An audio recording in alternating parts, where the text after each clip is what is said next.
عايز ياخدها لنفسه، عدى ممكن يكمل يلعب عرضيه. ابراهيم يا سلام يا ولد يا لعيب، حلوه حلوه مش ممكن. هدف التعادل، هدف التعادل.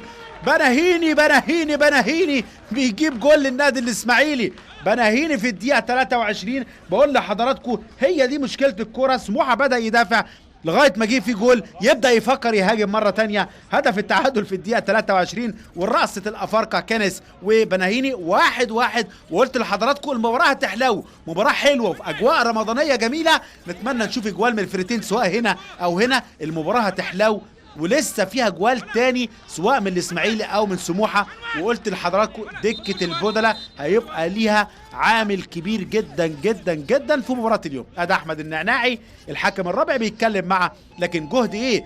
جهد كبير جدا عمله ابراهيم حسن وهو اللي عمل الجول ما شاء الله. جهد كبير. وبتعدي هنا لمست ايمن اشرف وحطها ولمسها ايمن اشرف، غيرت اتجاهها راحت لبناهيني، استندها كويس قوي، ما كانش متوقع انها تجيله. بصوا هنا العاده غيرت اتجاهها، الراجل استلمها كده بصدره كويس قوي زي ما كان بيعمل الحاجات دي فتره من الفترات في الاسماعيلي محمد حسن.